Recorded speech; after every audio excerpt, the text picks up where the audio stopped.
अवधूत चिंतन श्री गुरुदेव दत्त श्री स्वामी समर्थ महाराज की जय।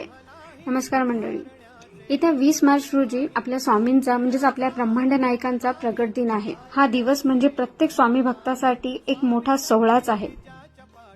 आता ज्याला कोणाला पण स्वामींची प्रभावी सेवा करायची असेल किंवा कोणी नुकतेच नवीन स्वामी भक्त झालेले असतील तर हा व्हिडिओ त्यांच्यासाठी आहे।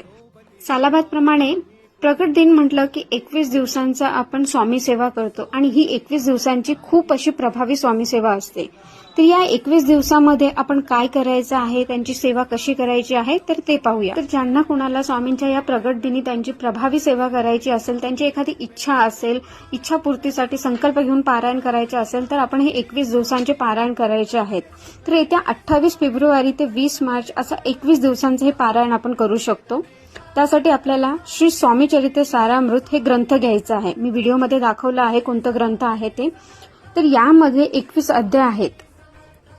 आपल्याला हे 21 अध्याय रोज वाचायचे आहेत। ज्यांना कोणाला हे ग्रंथ हवं असेल त्यांनी जवळच्या केंद्रात नक्कीच भेट द्या, तिथे तुम्हाला हे ग्रंथ भेटून जाईल।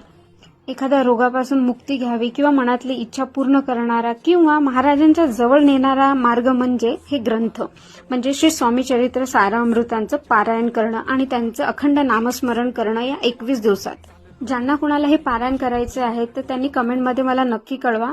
आपण या पारायणाचे नियम काय, अटी काय, तसेच हे पारायण कसे करावे, त्याची पूजा मांडणी काय आहे हे संपूर्ण आपण बघणार आहोत। तसेच हे 21 दिवस पारायण कसे करावे, किती अध्याय कोणत्या दिवशी वाचावे, तसेच आपण पूर्ण 21 दिवस कशा प्रकारे स्वामींची आणखीन सेवा करू शकतो। प्लस ज्यांना लिहिता वाचता येत नाहीये किंवा ज्यांना लहान मूल आहे त्यांना 21 दिवसाचं पारायण करता येत नसेल तर त्यांनी कसं स्वामींची सेवा करावी या 21 दिवसामध्ये।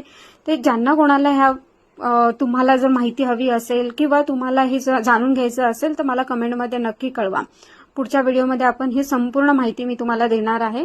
तसेच त्याची मांडणी कशी करायची ते पण बघूया आणि ही पूजा सर्वजण करू शकतात, त्यामध्ये असं स्पेसिफिक काही नाही, स्त्री पुरुष आणि मोठे असे काही नियमही नाही आहेत की जेणेकरून तुम्ही ते करू नाही शकत आहे। सो कमेंटमध्ये मला नक्की कळवा। आपण भेटूया पुढच्या व्हिडिओमध्ये। धन्यवाद।